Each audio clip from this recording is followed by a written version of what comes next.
მოგწონთ ჩვენი პროექტი, გამოიწერეთ არხი და ჩართეთ ზარის ღილაკი. ეს ძალიან დაგვეხმარება. მოგესალმებით მეგობრებო. ძალიან საინტერესო თემით გვინდა რომ შემოვიდეთ წლევანდელ წელს. წლევანდელი წელი მონადირეებისთვის როგორც წესი იხსნება ხოლმე და იწყება ნადირობით. რაც არ უნდა გასაკვირი. ხო. თემა იქნება, რა თქმა უნდა, მწყერი და როგორ იხსნება სეზონი და რა ვითარება არის ზოგადად საქართველოში ამასთან დაკავშირებით. გოგა, ამინდის პროგნოზ მოდი ხაზი გავუსვათ, ჯერ მაქედან დავიწყოთ და მე ნელ-ნელა მივყვეთ და ჩავიდეთ ბოლოში. ზოგს ხომ მიაჩნია რომ მაინც და მაინც სეზონი რახან იხსნება, აუცილებლად მწყერზე უნდა ინადიროს. თლად ეგრეც არ არის, ხო? არა, ნახე როგორი მომენტი არის, ალბათ მაინც მწყერზე უნდა ინადიროს, მაგრამ გამომდინარე იქიდან რომ მწყერი რაღაც პერიოდით არის აქტიური, რა, მაქსიმუმ არის თვენახევარი საქართველოში აქტიურად მწყერი პირდაპირ ვთქვათ, რა. და სხვა სანადირო ობიექტები, თუნდაც გარეული მტრედი არის უფრო დიდხანს რო იწყება სექტემბრის დასაწყისიდან, სადღაც ნოემბერში გვინადირია ჩვენ მინდა გითხრა, რა. მწყერზე სამწუხაროდ ექვემდებარება საქართველოში არ გვაქვს. მაგრამ გოგა, აი მოდი მწყერს დაუბრუნდეთ, მაშინ რა კი ეგეთი ამბავი არის, სანამ ჩაწერას დავიწყებდით, გოგა აღნიშნა კიდევაც, რომ თლად სარფიან პირობებში სამწუხაროდ არ ვიმყოფებით არც ჩვენ და არც ჩვენი მწყერი. სადღაც მარტისკენ მახსოვს მწყრის ხმა ისმოდა. საერთოდ ძალიან რთული არის ხა პროგნოზის გაკეთება. აი წარმოუდგენელი არის რა, როგორი სანადირო სეზონი იქნება, მაგრამ შარშანდელისგან განსხვავებით ცოტა უფრო ყურებ ჩამოყრილი ვარ მე პირადად. ძალიან ბევრი ჩვენი მეგობარი დადის, გაყავს ძაღლები.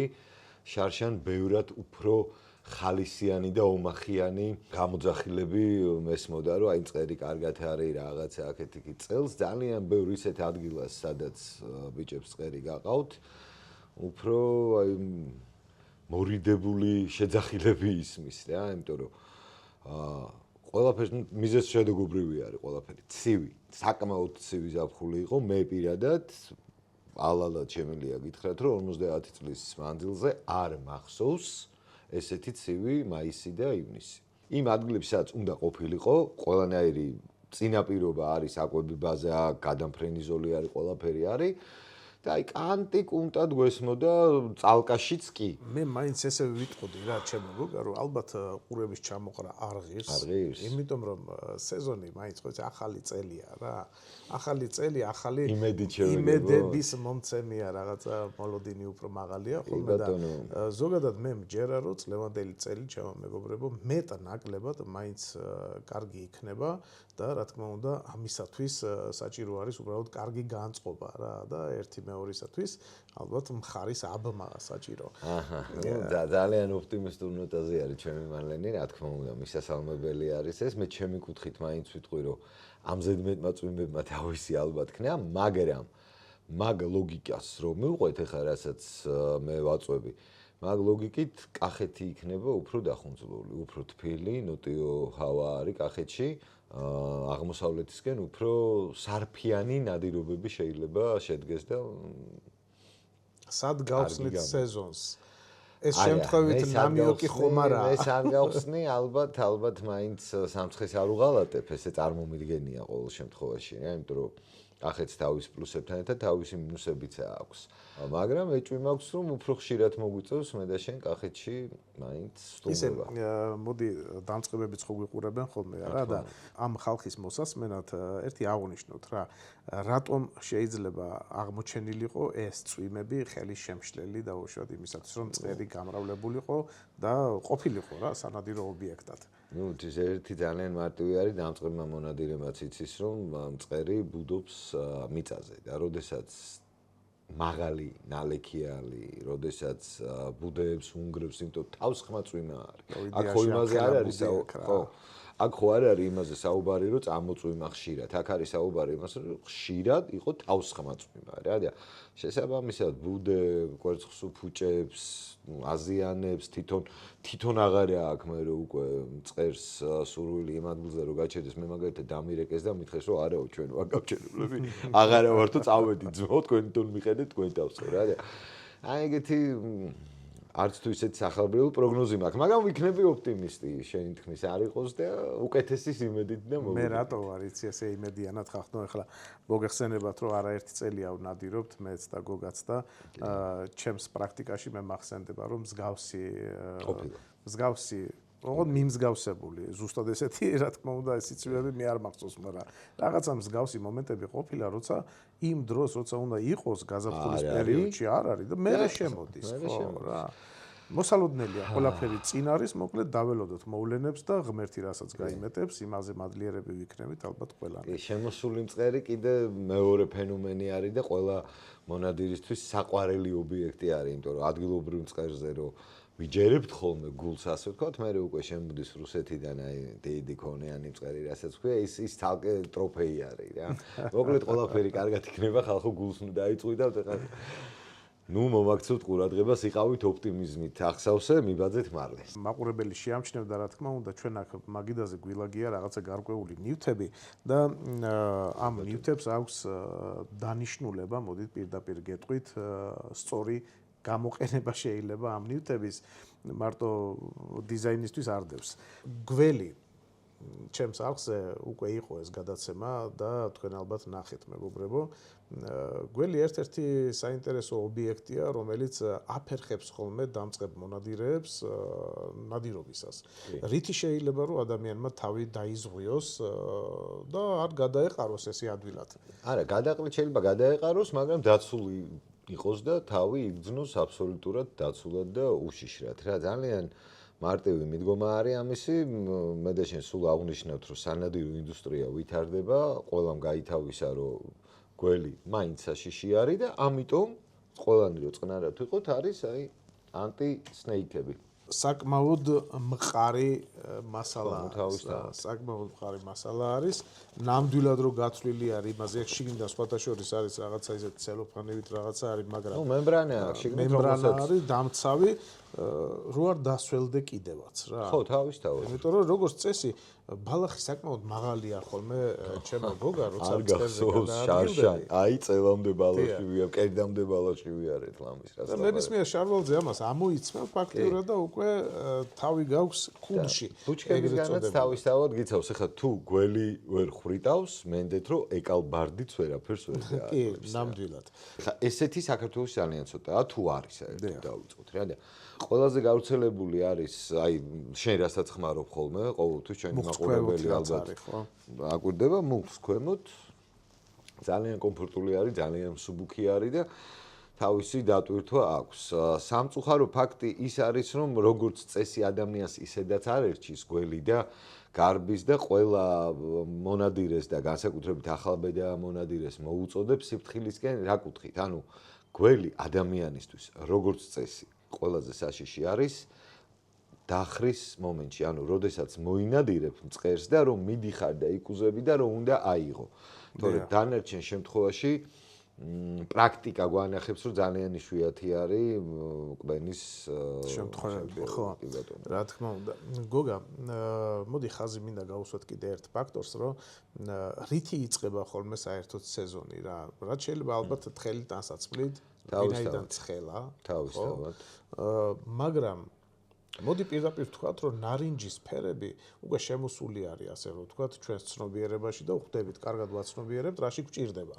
მაგრამ ზოგი ამას მაინც თავს არიდებს ხოლმე, რადგანაც რომ ბჭყალებში ვიტყვი ეგრეხება, ასე ვთქვათ. მე მგონი გადავლახეთ საქართველოში ეს მანკიერი მიდგომა და მე მგონი უმრავლესობა მონადირეების, მე მგონი კი არა დარწმუნებული ვარ, რომ აღიქვავს საჭიროებას, რომ აუცილებლად სასიგნალო რასაჭირო არის. აუცილებელი არის რა, იმიტომ რომ მოგეხსენებათ ეხლა მწყერი ამოფრენა მისი ტრაექტორიის განსაზღვრა წარმოუდგენელი არის მიუხედავად იმისა, რომ ბიჭები ვცდილობთ ხოლმე რომ ზოლში ვიყოთ, ძალიან ხშირი არის, რომ გამოცდილი მონადირე შეიძლება შეცდეს და მით უმეტეს ახალბედა გააყოლებს და როდესაც იმაში აზარტში არის და მისდევს ამ წერს, შეიძლება ისე გამოკრას, რომ ვიღაცა დააზიანოს წერს მიღმა იქით ვერ დაინახოს მიღმა იქით ვერ დაინახოს, გვერდზე ვერ დაინახოს, არასწორი გასროლა განახორციელოს, მოკლედ უბედური შემთხვევები ხდება და პრევენცია ერთ-ერთი ყველაზე კარგი არის სასიგნალო ჟილეტი, სასიგნალო კეპი,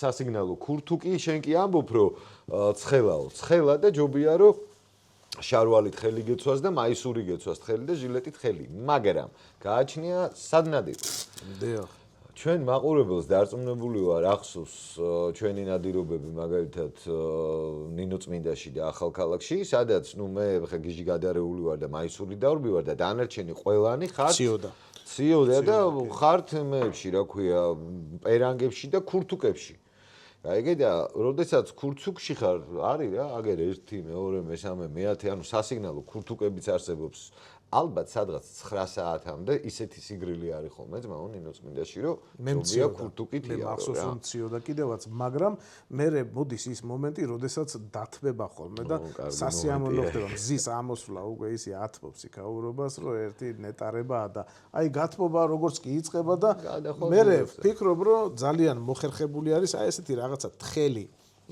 ჟილეტი რომელიც აი ყველა მხრიდან განიავებადი არის ასე რომ ვთქვა მოიცვი და იარე რა უკვე წყნარად და უსაფრთხოდ რა. თუმცა მოდი აქვე დავამატებ ეს არის ერთ-ერთი ვარიანტი მე მაგალითად პირადად ვირჩევ ხოლმე ჟილეტს რომელსაც მაინც უკანა აქვს წყერის ჩასადებები. უფრო უკეთესია. ანუ ნანადირევის შესანახი ჯიბი აქვს. ძვირია ეგ.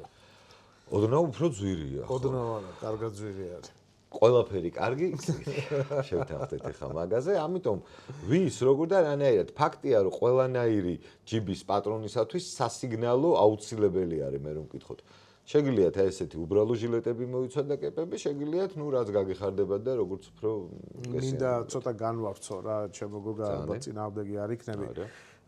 მეგობრებო, ეს ფერი მაინც სტაფილოსფერი მე არ ვიძახი მწვანესაც ვამჩნევთ ხოლმე როგორ არა მწვანეებიც არის ხოლმე მაგრამ ქვეცნობიერის დონეზე ირთვება რაღაცა აი სოს სიგნალი ადამიანის ტვინში რა რომც გართული იყო აზარტში იყო ამ ფერს რო ხედავ თითქოს აი გამოხურჭებს რა უკვე გამოხურჭებს და თან ძალიან კარგად ძალიან შორში ანუ კილომეტრების იქით ჩანს საკმაოდ კარგი ხილვადობა თუმცა საფანს არ ჭირდება მაგხელა დისტანციაზე ასე თქვა ხო მაგრამ მაინც კარგი მაგის გარდა რომ სიტყვაზე ეს სტაფილოსფერი ჟილეტები არის საჭირო და ტანისამოსი ზოგადად მე ვფიქრობ რომ ძალიან კარგი არის და მოხერხებული არის წყერზე სანადიროთ იქონიო რაღაცა თუნდაც აი ესეთი ელემენტარული აქსესუარი რასაც სამწყერე ქვია რა და რატო გჭირდება ეს სამწყერე მოდი ისიც ვთქვათ რა არა აუცილებელი არის მოდი შორიდან დავიწყებ რა აუცილებელია მოდი მაქედან დავიწყოთ ხო კარგი კითხვა არის მოდი ესე გიპასუხებ მალე რა 2 წლის წინ ჩვენ დაახლოებით ანალოგიური გადაცემა რო გავაკეთეთ იქ კომენტარებში დაგვიწერეს ბიჭებმა რომ აქედანო შეიძლება დაიკარგოსო და მთლად პრაქტიკულად არ ითვლებაო ჩემთვის ეს უფრო ნოსტალგიური მომენტი არის იმიტომ რომ თითოეულმა ჩვენგანმა ვინც ასაკში ვართ ამითი დავიწყეთ ნადირობა და დარწმუნებული ვარ რომ ახალბედებიც იყენებენ და როგორი თემა არის იცი შეიძლება მწყერი დამეკარგოს თუმცა არის გაკვანძვის რამოდენიმე მეთოდიკა რომ არ დაკარგავ გარანტირებულად რომ უკავია მაგრამ რომც დაკარგო ერთი ცალი მწყერი ხა მასე ალბათობა არის რა ეს არის კლასიკური ძველი мама პაპური ასე ვთქვათ და ჩემში რაღაც ნოსტალგიურ სიწვევს და მე ძალიან დიდი სიამოვნებით ხმარობ ხოლმე თუმცა აქვე შეგვიძლია აღნიშნოთ უფრო თანამედროვე ვერსიებიც არის კი ბატონო ხო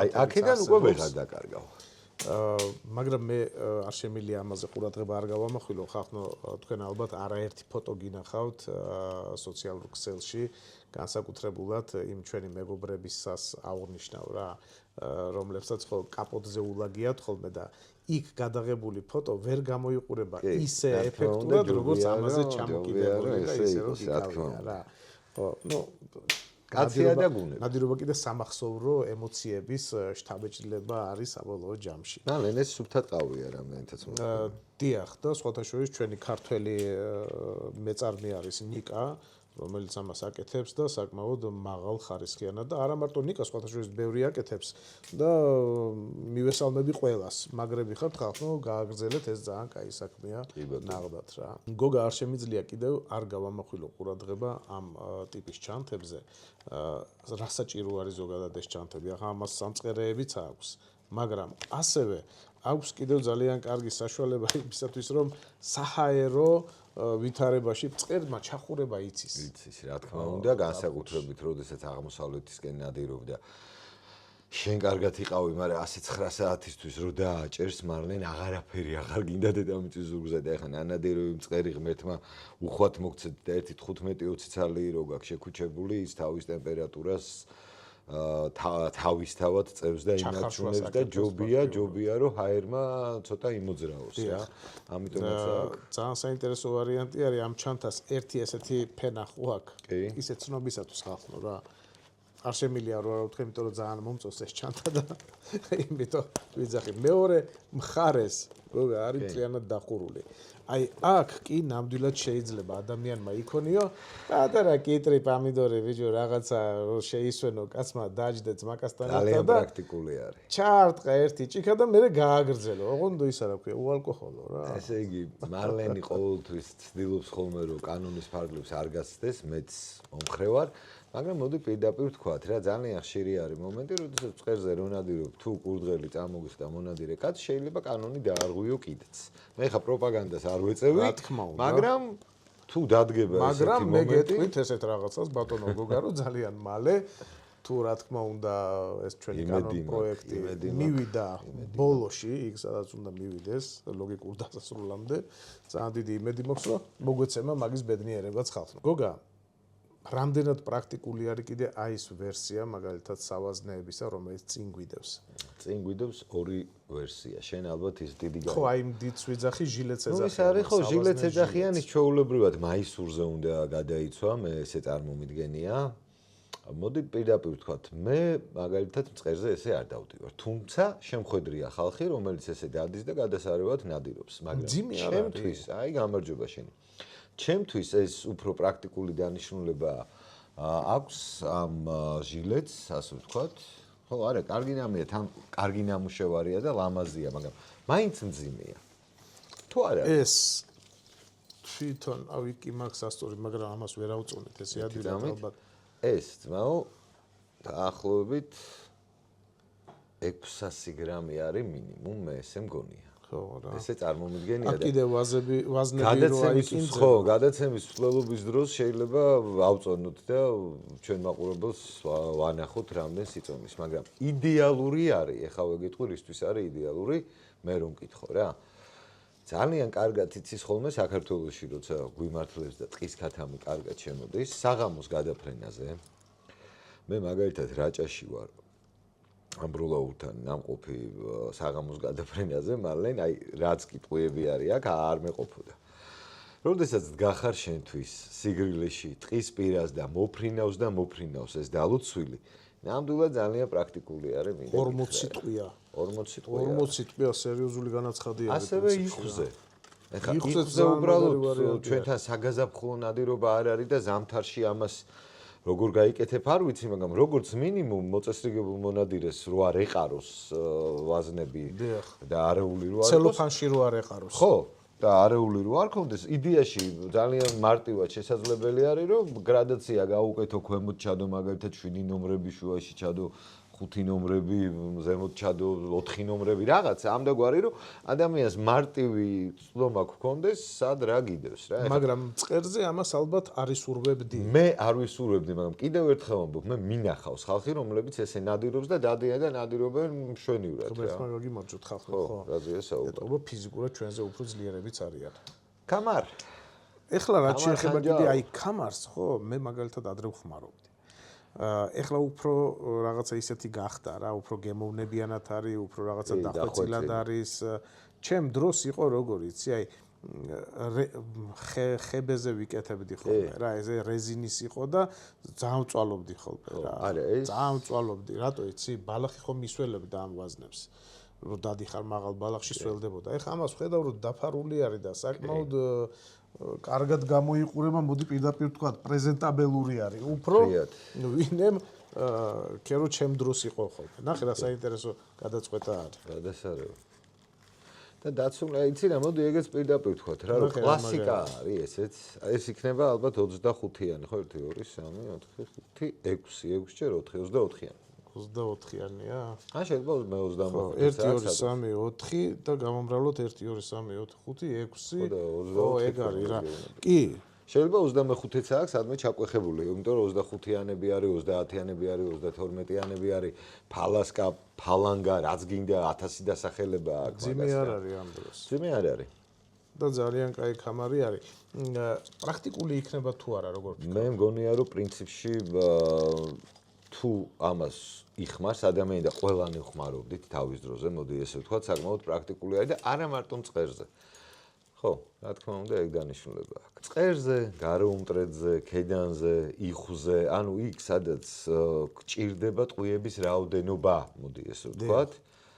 გჭირდება ადგილი, სადაც ამ ტყვიებს შაალაგებ, შეინახა, უცებ ამოიღებ, მარტივად წვდომადი იქნება და თან ახლა ეს კამარია რა პრაქტიკულად რა.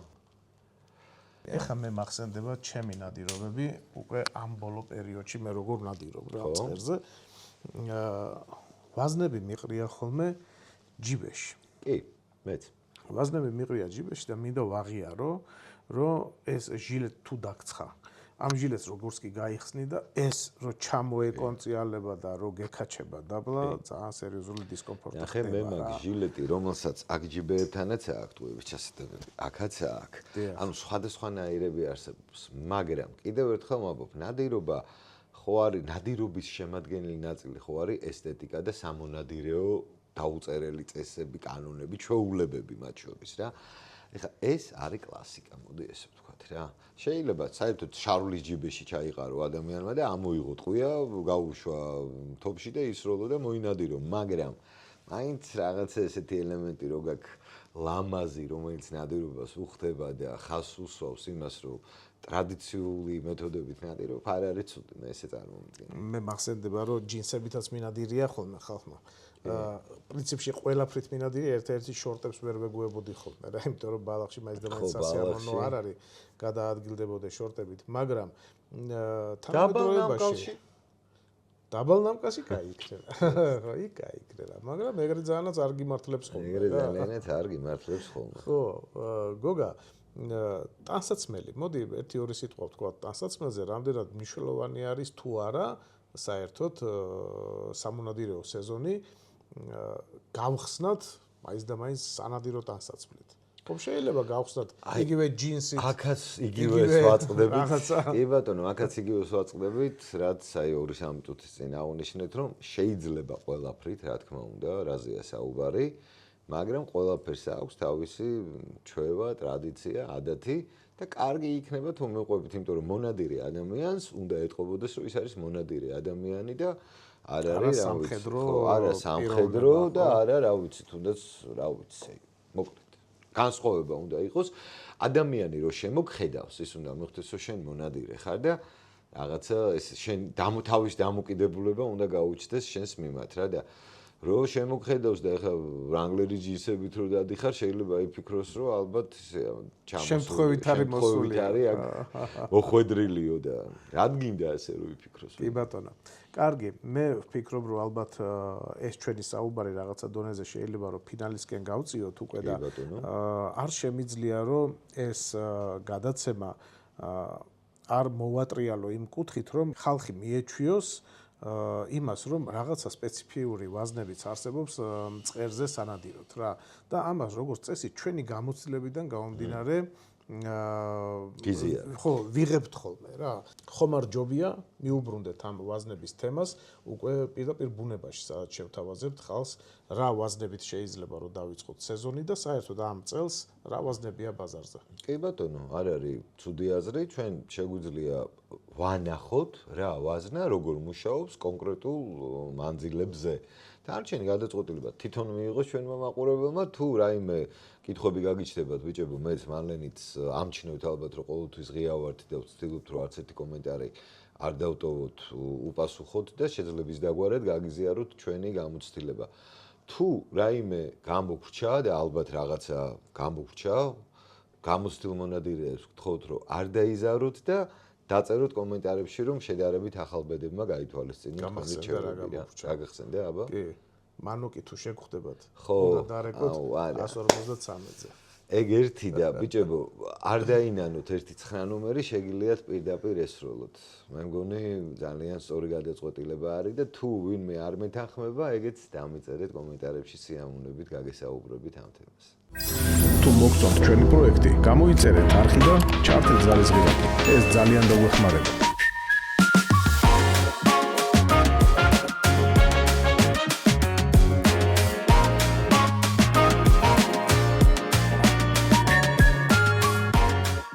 გარეთ გამოვედით მეგობრებო და შემოგთავაზებთ ახლა ტესტებს უკვე უშუალოდ.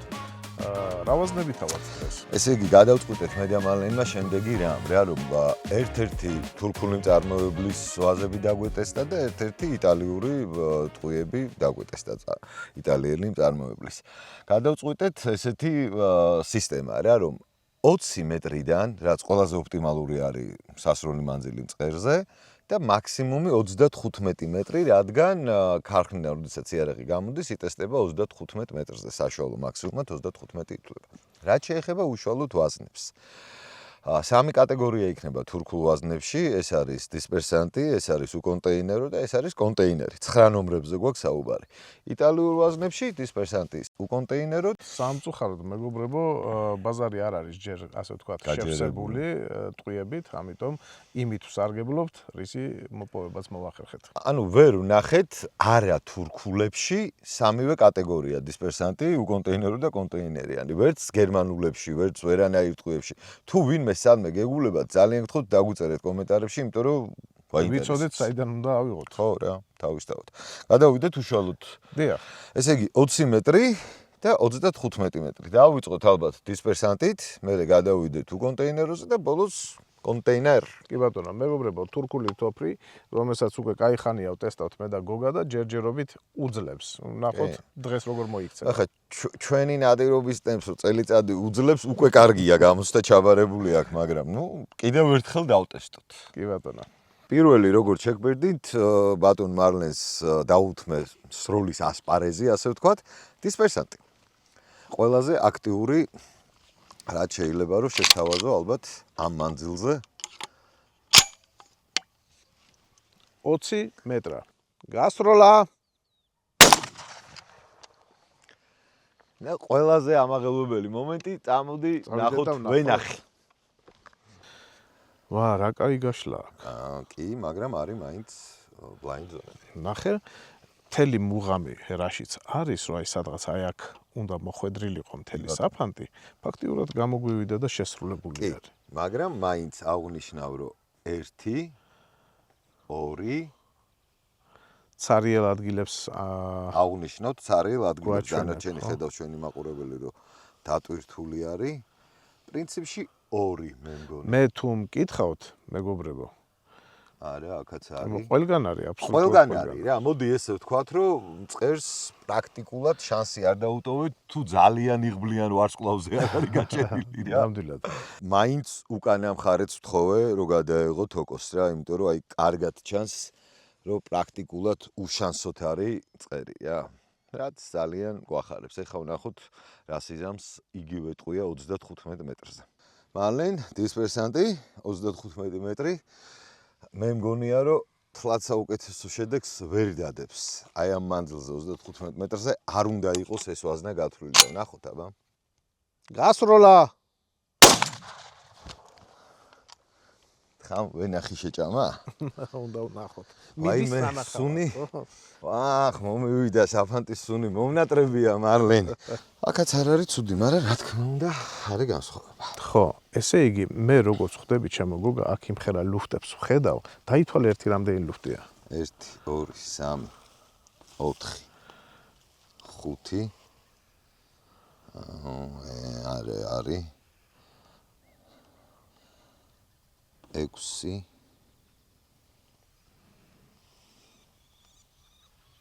7 8 9 10 11 12 13 მაგრამ უმთავრესად გარე პერიმეტრის გარშემოწირულობაზე არის ასე ვთქვათ ეს ლუფტები რა აი ესეთი შედეგი გვაქვს რასაც პრინციპში ალბათ ველოდით რა აქაც აბატონო ჩემო მაგაზე გაწყენინე დიახ და აქ მოხვედრილია? აქ ერთი ცალი არის. ახან ერთი ცალი არის. ხო, მაგრამ მოდი პირდაპირ ვიტყვი რა, ხახნო იმხელა ფანჯრები დაგვიტოვა, რომ მე ვფიქრობ, რომ ამ მანძილზე ასეთი ტიპის ვაზნით არ არის ოპტიმალური, თორე გასროლა მაინც ალბათ ღირს. რა სიტყვა შენ? ხო, ნუ აი მაგას ვიძახი ზუსტად რა, რომ მიზანშეწონილი არ არის, მოდი პირდაპირ ვთქვათ, მაგრამ გაგვისვრია ამისთანა დისტანციებზე და ხანდახან შედეგი დაგვიდია ხოლმე. კი, მაგრამ დარწმუნებული ვარ, რომ აი თუნდაც უკონტეინერო ბევრად უფრო კარგ შედეგს მოგცემს და კონტეინერი ხო საერთოდ რა, ანუ მაყურებელს უნდა ვამცნოთ და ამ გადაცემის მიზანიც ის არის, რომ ახალბედებსაც და რა ახალბედებსაც გაუზიაროთ ჩვენი პრაქტიკული გამოცდილება, რომ ვიცოდნენ რა ტყვიით, რა მანძილზე უნდა ისროლო. ხაზგასასმელია მეგობრებო, რომ მუშაობთ ცილინდრით, შეგიძლიათ ნახოთ. ეხლა შემდეგი ვაზნა რა გვექნება? ეხლა გვექნება უკვე კონტეინერი. კონტეინერი. უკონტეინერო. ეხლა უკვე უკონტეინერებზე ვართ. კი ბატონო, 20 მეტრი, მე 25. გასროლა. რა უქნა ბიჭო ნახე ერთი. არა და კონტეინერი არის აქ შიგნით, მაგრამ სავარაუდოდ რამოდენიმე მარცვალი ერთად მოხდა შეჯგუფებაში. დისპერსანტის არ იყოს პრაქტიკულად უშანსოდ დატოვა. ერთ ცალს ხედავ. აი ეს 2 3 4, მაგრამ გარე წრეზე არის, ერთი არის. შიდა წრეზე სხვა არის, სადმე რამე? შიდაზე არაფერი არ არის. აი გარე წრეზე 1. ო, ნუ ეგ ხა ისეთი არაფერი არ არის, მე თვითონ აბსოლუტურად. აქ არის. ყველგან არის, აბსოლუტურად ყველგან არის. ანუ გარე წრეზე არის 4 ცალი გამოტოვებული სექტორი და ერთი სექტორი არის, ერთადერთი სექტორი არის მეოთხე წრეზე, პირველი, მეორე, მესამე, მეოთხე წრეზე. ანუ მე რომ მკითხო idеალური ნამრია. რაც ყველაზე მნიშვნელოვანი არის, მეგობრებო, თქვენ ალბათ ხედავთ უკვე ახლოდანვე, თუ რა შედეგია იმ ცენტრში, რომელშიც ვუმიზნებდით. მოდი ესე ვთქვათ რა, დიდი განსხვავება დისპერსანტსა და უკონტეინეროს შორის მე ვერ აღმოვაჩინე 20 მეტრზე, მაგრამ დარწმუნებული ვარ, რომ 35 მეტრზე უკეთეს შედეგს მოგცემს უკონტეინერო ვიდრე დისპერსანტი. წავიდეთ და ვნახოთ. ეხლა უკვე ამოვედით 35 მეტრზე და ისევ გონია რომ უკონტეინერო უკეთეს შედეგს დადებს ვიდრე დისპერსანტი. დარწმუნებული ვარ და ვნახოთ, აბა. ვნახოთ. ყურადღება. დაუმიზნე კარგად. გასროლა. მოდი პირდაპირ გეტყვი, შედეგმა არ გამახარა. მოდი პირდაპირ გეტყვი, მე ეჭვი მაქვს რომ შენ ცუდად ისროლე. მართლა? კი. ამიტომ მე მოვითხოვ გადამეორებას. შენ ეჭვი გაქვს რომ მე რაღაცა ვერ გავისროლე და შენ ანუ ხანდახან ხო არის რომ ვერ ნორმალურია. განახორციელებს. გაიკეთე. გასროლა. აბა ვნახოთ ვენახი. წამო. არლენ, თუ იგივე არასახარბიელო შედეგი დაიდო, ესე იგი გაკვირვებული დავრჩები ძალიან რომ უკონტეინერო ვაზნამ ვერ დადო უკეთესი შედეგი ვიდრე დისპერსანტმა. არა და ყველაფერი მაკეტკენ მიდის, როგორც შორიდან ხედავ, ხო? დიახ. კი, სულ ეგ არის. რაც შეუძლია ამას. არა, ხო, მაგრამ მე მგონი გინდა შევადარო.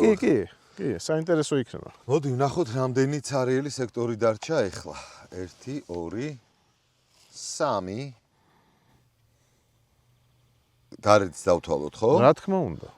არა, უკაცრავად, არა. მოდი რა დამეხმარე.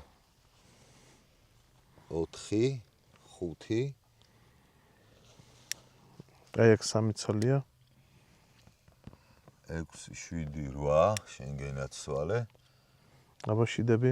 ხო და შიდები ნახე გაწეხა. ცარიელია. 9 10. არა, აი აქ მოხვედრილი არის.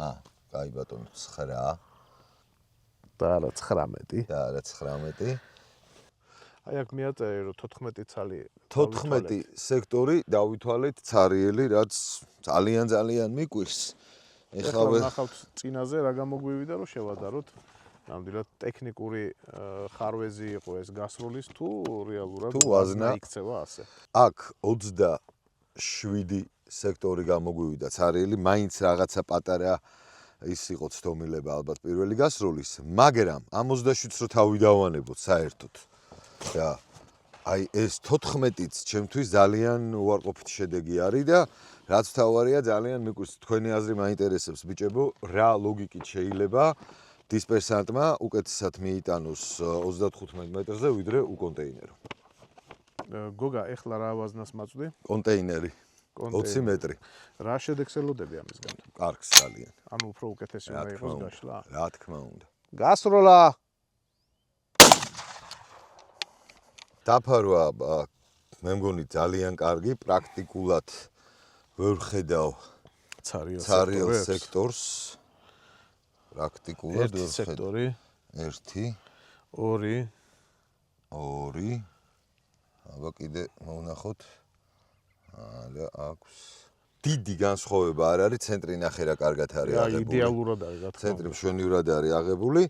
ანუ 20 მეტრზე უკეთესი არის რა თქმა უნდა დისპერსანტი და უკონტეინერო, მაგრამ რო გითხრათ რომ ჰაი ისეთი განსხვავება არის რომ ყველა ვარიანტში უკონტეინერო უნდა ესროლო თქო, ვერ ხედავ მე ამ განსხვავებას რა. ჯერჯერობით ისევ თურქულებს ვისვრით. თურქულებს ვისვრით. კი, ეს არის აი ახლა ბოლო გასროლა იქნება 35-დან თურქული კონტეინერის და მე გადავალთ იტალიურებს. უნდა შევადაროთ. იგივე ვაზნა არის მეგობრებო.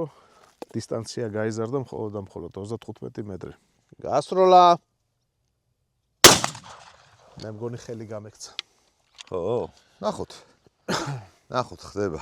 მალენ იქიდან გამომდინარე რომ მართლა ანუ არ ვიცით, მაგრამ გადავამოწმოთ. ნახე 1 სექტორი. 2 სექტორი. 3 სექტორი. 4 სექტორი. დამეხმარე? 5 სექტორი. 5 სექტორი. და ცენტრი. 6 სექტორი. ანუ ალბათ მართლა გაგექცა. ხო.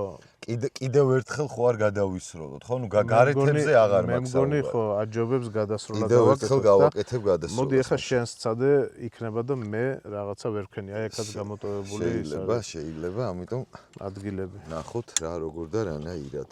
მეგობრებო, ეჭვი ავიღე იმაზე, რომ მაინც ვფიქრობ, რომ გამექცა ცოტა თოფი რა და იქნებ გოგას უკეთესად შეძლოს და ხო, ანუ არ გვინდა რომ ჩვენი გამომწერები შევიყვანოთ შეცდომაში და არაფერი არ უდგას წინ.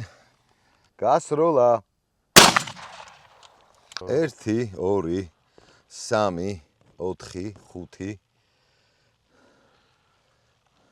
5 6 7 6 7 8 9 8 9 10 11 12 12 ანუ მალე ნახე აქ არ ყოფილა 13 14 15 და ცენტრი 16 მოკლედ ესე ვთქვათ რა აქ არ არის იმაზე საინტერესო რა არის რომ ვაზნა კონტეინერი რომელიც იდეაში უნდა ემსახურებოდეს აი ამ მანძილზე უფრო ოპტიმალურ სროლას ვიდრე უკონტეინერო შეიძლება ითქვას რომ იგივეს თუ არა და კი არა და უარეს შედეგს გვაძლევს ლამის რა. ბიჭებო, თურქული ვაზნების ტესტები მორჩა, ახლა გადავდივართ იტალიურ ვაზნებზე, მაგრამ და ძალიან დიდი იმედი მაქვს რომ ეს ფასის სხვაობა რაც არის თურქულსა და იტალიურ შორის გაამართლებს. ახლა შენ დისპერსანტი 20 მეტრიდან.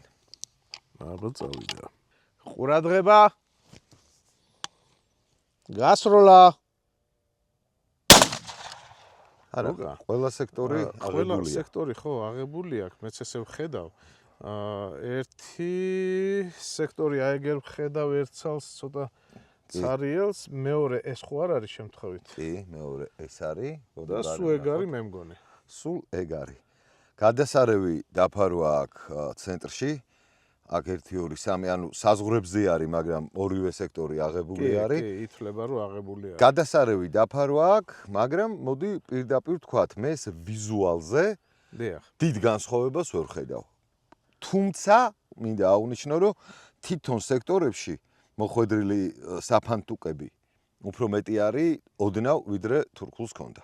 ანუ ნახე მე შემიძლია რომ დაგეთახმო გოგლი კეგრი არის ნამდვილად და მოდი ახლა გადავიდეთ შემდეგ ეტაპზე და ახლა რა უნდა გავისროლოთ იგივე დისპერსანტი 35 მეტრიდან მალენ ისევ იტალიური დისპერსანტი 35 მეტრი ასპარეზი თქვენია ყურადღება გასროლა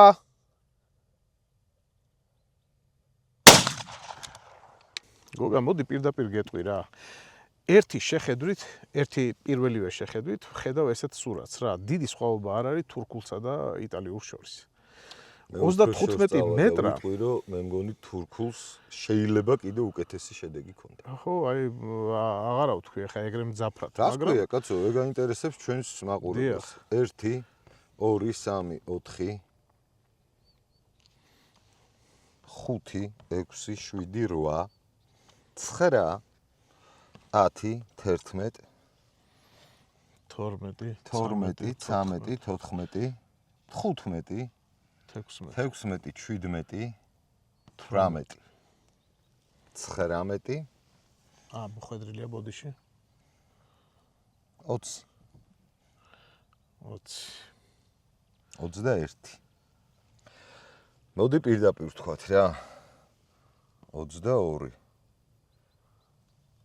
23 24 არა აგერ მოხვედრილი так მარლე მოხვედრილი არის ну მოკლედ ხო პირდაპირ შეიძლება ვთქვათ ხალხო რომ დიდად რამე განსხვავებას ვერ ვხედავთ იტალიურსა და თურქულს შორის ყოველ შემთხვევაში თურქული თოფიდან გასროლიზე შეიძლება ესე ვთქვათ ეხლა გადავიდეთ შემდეგ ვაზნაზე უკვე ეს იქნება რომელი ეს იქნება უკონტეინერო იტალიური 25 მეტრიდან იტალიური 20 მეტრი უკონტეინერო გასროლა ну დავაბრალოთ იმას რომ შეჯგუფება გააკეთა ფაქტია იმიტომ მე გავშლით ჩვენ ამ თხოვას გავხსნით და ნახავთ რა როგორ და რა არის შიგნით კი ბატონო მოდი პირდაპირ ვთქვათ იდეალური დაფარვა აქვს აი დიახ საოცარი დაფარვა აქვს დისპერსანტზე ბევრად უკეთესი შედეგი მეჩვენება ნამდვილად მე უკონტეინეროზე ცარიელებს ფაქტიურად თითო როლას ხედავ ერთი არის აქ აგერ მეორე არის და ორი არის აქ მეტი არც არის ორი არის აქ და მეტი არც არის ძმაო მაგაში მართალი ხარ კი ბატონო მეგობრებო მოგლეთ ამ ვაზნამ აგერ კაი მესამე ვიპოვე აბა აგერ არის აი ეგ არის ხო მოგლეთ მეგობრებო ამ ვაზნამ 20 მეტრიდან ძალიან კარგი შედეგი დადო მწყერისთვის ახლა ვნახოთ რას იზავს 25 უკონტეინერო იტალიური მარლენ დღეისათვის ეს არის ბოლო გასროლა იტალიური ვაზნა უკონტეინერო 35 მეტრი და დიდი მეც ვიტოვებ რომ ძალიან კარგ შედეგს დადებს ესეც ეს ბოლო ვაზნა ხო არაა შემთხვევით ჩვენ სათვალავში საერთოდ არის მაშინ ვეცდები რომ ზუსტი განხორციელება ესა ზუსტი გასროლა განახორციელო გასროლა გუგა შედეგად რა გვაქვს? შედეგად გადასარევი შედეგი გვაქვს. ნამდვილად. აქ ისევ გახიან მომარჯვენა მხარეს კონცენტრაცია იყო ალბათ საფანტის. მოდი ეს პირველი შეხედვით ცარიელი 1 მაგის გვერდზევე არის მეორე. არა, აბა სად? აი მაგის გვერდზე. აი ეს 2 3 4 მოვჩით? დიახ. 4. ანუ გარეწრეზე არის ყველა, მოდი ესე ვთქვა. კი ბატონო.